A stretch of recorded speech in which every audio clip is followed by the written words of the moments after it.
Hey guys, it's me, and today I'd like to read part of one of my favorite books that I own, Diary of a Wimpy Kid, Cabin Fever. I'll be reading the first Saturday in the book. Let's begin. November, Saturday. Most people look forward to the holidays, but the stretch between Thanksgiving and Christmas just makes me a nervous wreck.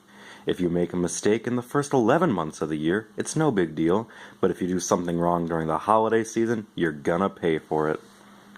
Maybe you would have gotten more presents if you hadn't pinched your brother last week.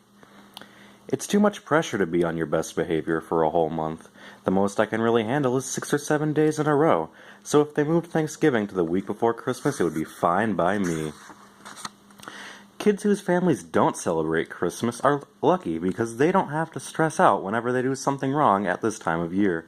In fact, I have a few friends in that category who I think act a little extra jerky around now just because they can. Oops. The thing that really makes me nervous is this whole Santa issue. The fact that he can see you when you're sleeping and knows when you're awake really creeps me out. So I've started wearing sweatpants to bed because I don't really need Santa seeing me in my underwear. I'm not really convinced that Santa has the time to keep an eye on you 24 hours a day anyway. I figure he can only check in on each kid once or twice a year for a few seconds, and with my luck, that happens at the most embarrassing moments. That's disgusting. If Santa really does see everything you do, then I could be in trouble. So when I write him, I don't say what I want for Christmas and all. I use my letters to paint myself in the best possible light. Dear Santa, I did not throw a crabapple at Mrs. Taylor's cat, even though it might have looked that way from a distance.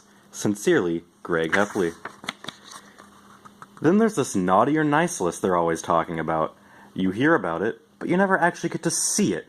So it's up to grown-ups to tell you where you stand at any given moment, and something about that just doesn't seem right.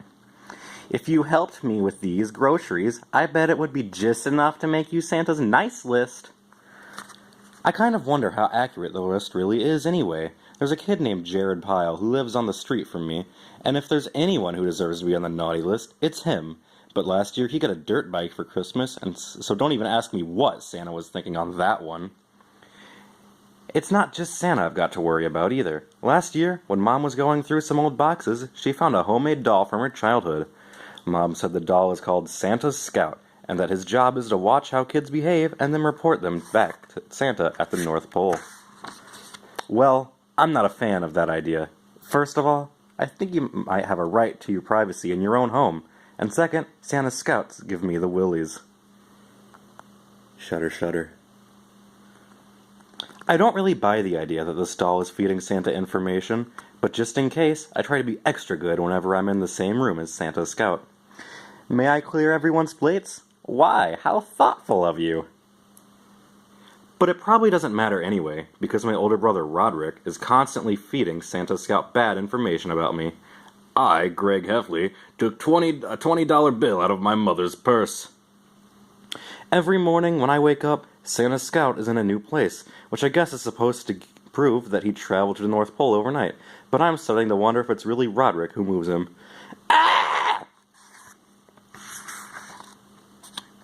I hope you enjoyed the first Saturday of the book, and if you did, be sure to buy your own copy to read the rest of it. Have a great day, everyone.